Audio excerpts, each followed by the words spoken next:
For thousands of years, the Ark of the Covenant, God's most sacred and mysterious relic, has been lost to history. Many have searched for it. But what if I told you that its true location may have already been revealed? Hidden in ancient texts and biblical prophecies, the Kebra Nagast holds a shocking claim that could rewrite everything we know. But is this truth or legend? Today, we journey deep into scripture and historical records to uncover the greatest biblical mystery of all time, the Ark of the Covenant's hidden location. Before we begin, make sure to subscribe and turn on notifications so you never miss an eye-opening revelation. And if you find this story as interesting as we do, hit that like button and share it with others. Now, let's dig into the mystery of the lost Ark. The Ark of the Covenant was no ordinary artifact. It was the very dwelling place of God's presence among his people. According to the Bible, God himself commanded its construction, giving Moses precise instructions on Mount Sinai. Exodus chapter 25, verse 10 to 22. And they shall make an ark of shittim wood, and thou shalt put into the ark the testimony which I shall give thee. This sacred chest was overlaid with pure gold, and had 2 golden cherubim upon its mercy seat. Inside it carried the 10 commandments, God's divine law, along with Aaron's rod that budded in a jar of manna, the miraculous bread from heaven. The ark wasn't just a symbol of faith. It was a vessel of divine power. When the Israelites carried it, the very waters of the Jordan River parted before them. Joshua chapter 3, verse 15 to 17. And as they that bear the ark were come unto Jordan, the waters which came down from above stood and rose up upon an heap. It also brought victory in battle. When the ark led the army of Israel, their enemies trembled, for they knew that the presence of the Almighty was with them. 1 Samuel chapter 4, verse 3 to 7. Let us fetch the ark of the covenant of the Lord out of Shiloh, that it may save us out of the hand of our enemies. But with great power came great responsibility. The ark was so holy that those who touched it unlawfully perished instantly. It was not just a relic, it was a testament to God's covenant with his people, a divine mystery that would later vanish, sparking one of history's greatest mysteries. For centuries, the Ark of the Covenant stood as the most sacred object in Israel's history. It led the Israelites to victory, resided in the Holy of Holies, and symbolized God's covenant with his people. But then, it vanished without a trace. How could something so important disappear? And where is it now? After the Israelites settled in the Promised Land, the ark was eventually placed in the magnificent temple built by King Solomon. This structure, known as Solomon's Temple, became the heart of Israel's worship, a place where the high priest would enter once a year to make atonement before the presence of the Almighty. 1 Kings chapter 8, verse 6 to 7. And the priest brought in the ark of the covenant of the Lord unto his place, into the oracle of the house, to the most holy place. For the cherubims spread forth their 2 wings over the place of the ark. For nearly 400 years, the ark remained in Solomon's temple, shrouded in mystery and reverence. But then came a day of reckoning, one that would change the course of history forever. In the year 586 BC, the mighty Babylonian Empire, led by King Nebuchadnezzar, laid siege to Jerusalem. The people of Israel had turned from God, and judgment was upon them. The Babylonians stormed the city, destroying everything in their path. They plundered the temple, burned it to the ground, and carried off its treasures to Babylon. 2 Kings chapter 25, verse 8 to 15. And he burnt the house of the Lord, and all the vessels of gold and silver that were in the house of the Lord, the captain of the guard took away. But strangely, among the list of items taken to Babylon, the golden lampstands, the silver basins, the sacred utensils, one object is missing. The Ark of the Covenant is never mentioned. Could it be that, before the Babylonians arrived, the Ark had already been moved? The disappearance of the Ark has given rise to countless theories. Did the Babylonians seize it and take it to their kingdom? If so, why is it absent from their records? The Babylonians were meticulous in documenting their spoils of war. If they had the Ark, would they not have boasted about it? Some believe that before the invasion, the priests of Israel, knowing that Jerusalem was doomed, hid the ark deep beneath the Temple Mount. To this day, no excavation is allowed in the area, and whatever secrets lie beneath remain undiscovered. Others suggest an even more daring escape. Some ancient records hint that the ark may have been secretly transported out of Jerusalem before the Babylonians arrived, taken to a place far beyond the reach of foreign invaders. Jeremiah chapter 3, verse 16. And it shall come to pass, when ye be multiplied and increased in the land, in those days, saith the Lord, they shall say no more, the ark of the covenant of the Lord, neither shall it come to mind. Could it be that the ark's removal was part of God's divine plan? Did he allow it to be hidden until the appointed time? The Bible falls silent on the ark's fate after this moment. No record exists of its return, and no prophet speaks of its rediscovery. From this moment forward, the ark becomes the greatest missing artifact in human history. But is it truly lost, or simply waiting to be revealed?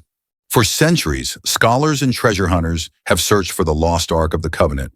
But what if the truth has been hidden in plain sight all along?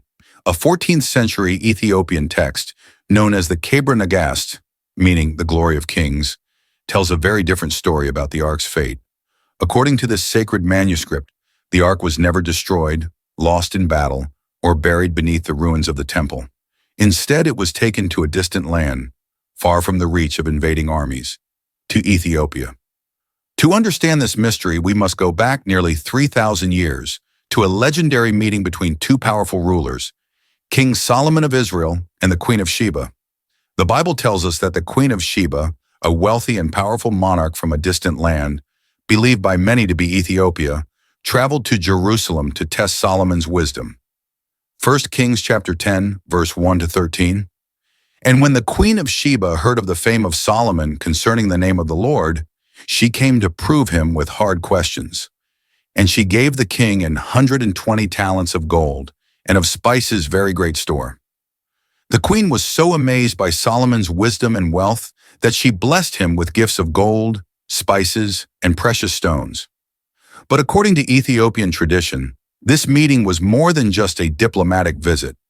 It was the beginning of a royal bloodline that would change history. The Kebra Nagast claims that during her time in Jerusalem, the Queen of Sheba bore a son, Menelik I, the first emperor of Ethiopia. As he grew, Menelik longed to meet his father, and so, years later, he traveled to Jerusalem to see King Solomon for himself. Solomon welcomed his son with great joy, recognizing him as his heir. He blessed him, offering him gifts and wisdom before sending him back to Ethiopia. But according to the Kebra Nagast, Menelik did not return home alone. He left with the greatest treasure in all of Israel, the Ark of the Covenant itself. The text describes how Menelik, along with the sons of Israelite priests, secretly removed the Ark from the temple, replacing it with a replica. They carried the true Ark out of Jerusalem and made their way south, traveling through Egypt and into the land of Ethiopia. By the time King Solomon discovered what had happened, it was too late. The Ark was gone, on its way to a land Solomon could not reclaim. But instead of punishing Menelik, Solomon is said to have accepted this as part of God's divine will, believing that the Ark had found its new home, far from the corruption and destruction that would soon befall Israel. The Ark, according to Ethiopian tradition, was taken to Aksum, the ancient capital of Ethiopia, where it was placed under the guardianship of the Ethiopian kings and priests. And to this day, Ethiopia maintains that the Ark still resides there, in the Church of Our Lady Mary of Zion. But could this be true? Does the Ark of the Covenant truly rest within the sacred walls of this Ethiopian church? No one, except a single guardian monk, is allowed to see it. The church claims that this sacred duty has been passed down for generations, with each guardian dedicating his life to protecting the Ark. Once chosen, he remains within the church grounds until his death, never revealing the secrets within.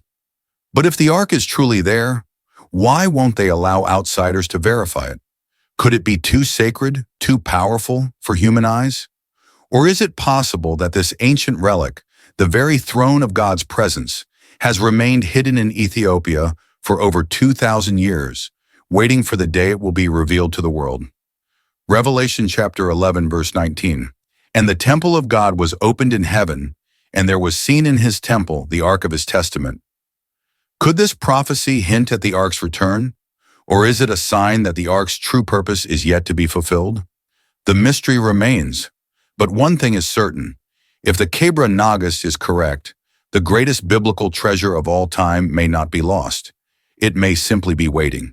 For centuries, the Ethiopian Orthodox Church has upheld a belief that seems too incredible to ignore. In the heart of Aksum, a city rich with ancient history, stands a church unlike any other, the Church of Our Lady Mary of Zion. Within its sacred walls, hidden from the eyes of the world, the Ark of the Covenant is said to rest, guarded by a single man whose duty is unlike any other on earth. This guardian monk, known as the Keeper of the Ark, has one of the most mysterious and sacred roles in all of Christianity. Chosen for life, he is the only person allowed to see and tend to the Ark. He never leaves the church grounds, and when he passes away, another is selected to take his place. No one, not the Ethiopian government, not foreign scholars, not even the highest priests of the Ethiopian Orthodox Church, may enter the sanctum where the Ark is said to be kept. While skeptics argue that this secrecy makes verification impossible, the Ethiopian Church remains unwavering in its claim. And this claim is not new. It has been a foundational belief of Ethiopian Christianity for over 1,000 years, passed down from generation to generation. Historical records from Ethiopia describe the Ark's journey from Jerusalem to Aksum, detailing its arrival under Menelik I. These texts, written long before European explorers set foot in Ethiopia, assert that the Ark was placed under the protection of Ethiopian kings and priests, where it has remained ever since.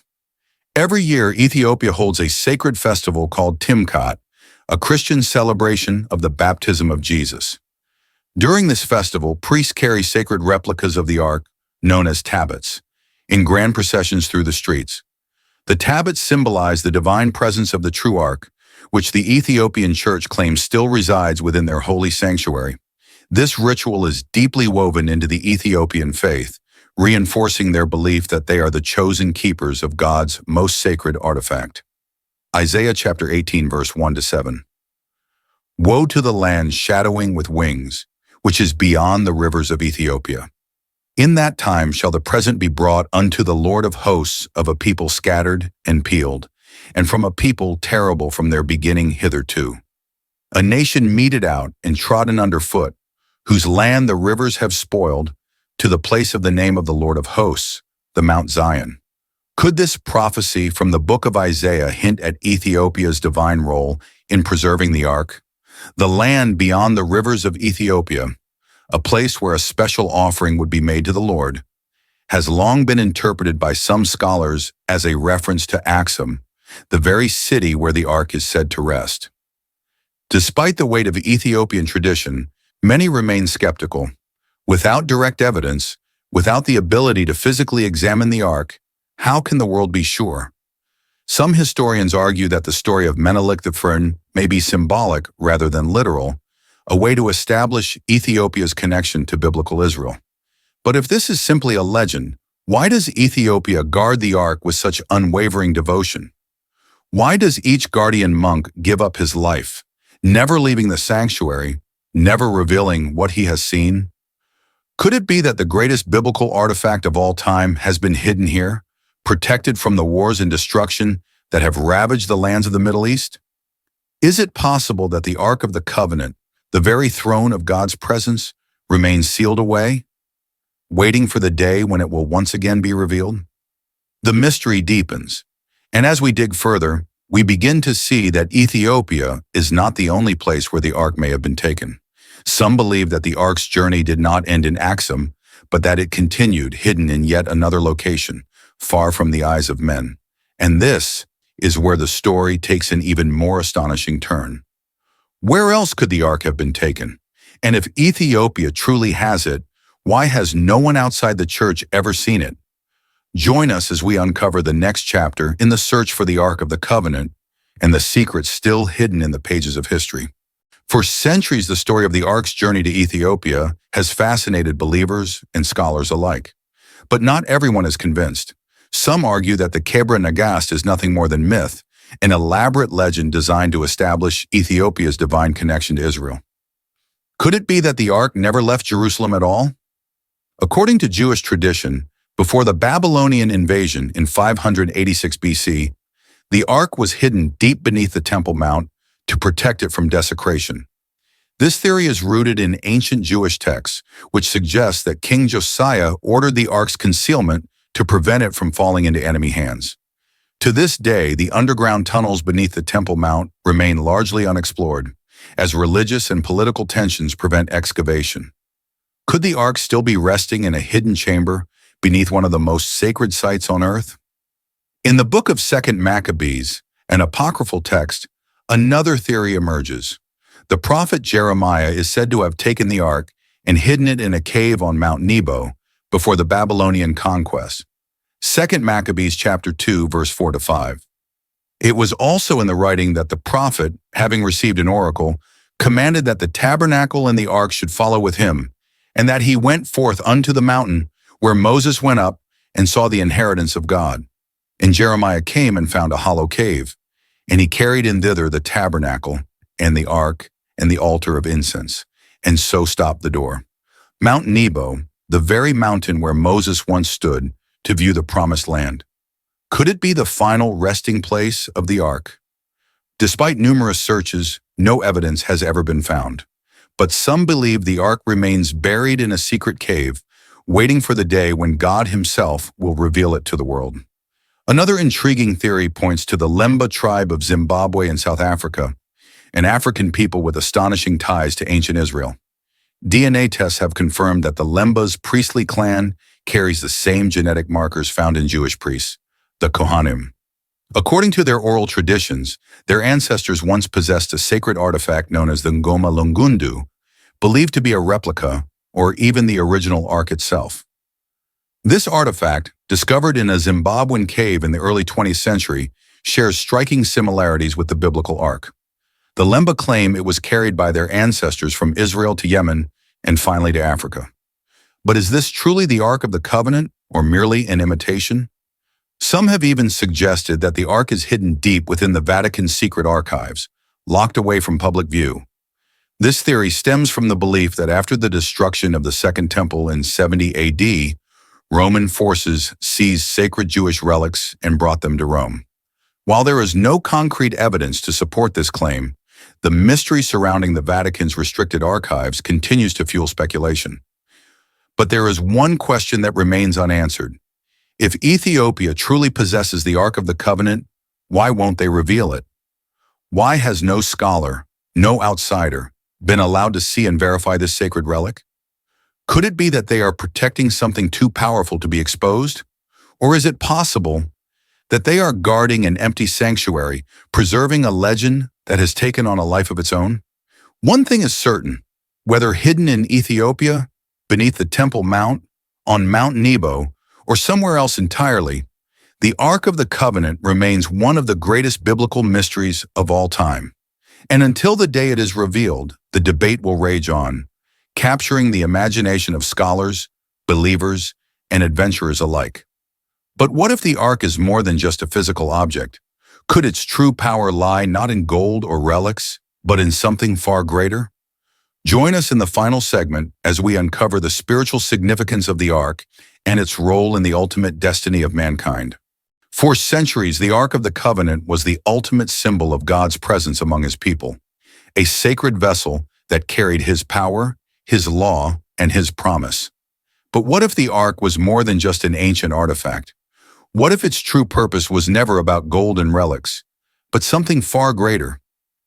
In the Old Testament, the Ark was kept in the Holy of Holies, hidden behind a thick veil in the tabernacle, and later in Solomon's temple.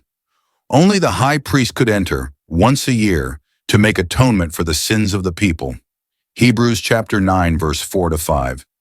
Inside the ark were the gold jar of manna, Aaron's staff that had budded, and the stone tablets of the covenant.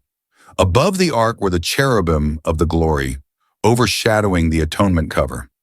These three sacred items represented God's law, his priestly authority, and his divine provision. But as we step into the New Testament, we see something remarkable. Jesus Christ himself fulfills everything the ark stood for. The ark contained the stone tablets of the law given to Moses on Mount Sinai. But Jesus came as the Word made flesh, the fulfillment of the law. John chapter 1, verse 14. And the Word became flesh and dwelt among us, and we have seen his glory, the glory as of the only Son from the Father, full of grace and truth. The ark held a jar of manna, the miraculous bread that sustained Israel in the wilderness. But Jesus declared himself to be the true bread of life. John chapter 6, verse 35. I am the bread of life. Whoever comes to me shall not hunger, and whoever believes in me shall never thirst. Aaron's staff, which once budded as a sign of God's chosen priesthood, was also kept in the ark. And yet in Jesus, we see the ultimate high priest, whose resurrection proved his authority and victory over death itself. Hebrews chapter 9, verse 11 to 12. But when Christ came as high priest of the good things that are now already here, he went through the greater and more perfect tabernacle that is not made with human hands. He did not enter by means of the blood of goats and calves, but he entered the most holy place once for all by his own blood, thus obtaining eternal redemption. And perhaps the most powerful connection of all, when Jesus died on the cross, the thick veil of the temple, which separated the Holy of Holies from the people, was torn from top to bottom. No longer was God's presence confined to an ark hidden behind a veil. Through Jesus, the presence of God was made available to all. Matthew chapter 27, verse 50 to 51. And when Jesus had cried out again in a loud voice, he gave up his spirit. At that moment, the curtain of the temple was torn in two from top to bottom. This is why, whether the ark is hidden, lost, or revealed, its true significance remains. The ark was never meant to be the ultimate object of worship. It was a shadow of something greater, pointing to the coming of Jesus Christ, the fulfillment of the old covenant and the beginning of the new. Today, the presence of God is not confined to a golden chest or a temple made by human hands. The Apostle Paul tells us that we, as believers, have become the living temple of God, where his Spirit dwells. 1 Corinthians chapter 6, verse 19. Do you not know that your bodies are temples of the Holy Spirit, who is in you, whom you have received from God? So while many search for the lost ark, believing it holds power or divine secrets, the truth is even greater. The real power was never in the ark itself. It was in the God who dwelled among his people. And today that same God dwells within us through Jesus Christ. The mystery of the ark may never be fully solved. Its location may remain hidden for generations to come. But one thing is certain, the story of the ark is far from over, because its true purpose was never about gold, relics, or hidden tombs. It was always about one thing, God's eternal covenant with his people. So what do you think? Could the Ark of the Covenant truly be hidden in Ethiopia? Or is there another untold mystery waiting to be uncovered? Some say the Ark lies deep beneath the ruins of Solomon's temple. Others believe it was taken to a hidden vault in the Vatican. The truth may still be out there waiting to be revealed. Like and subscribe for more hidden biblical mysteries. Thanks for watching and share for others to see this hidden story.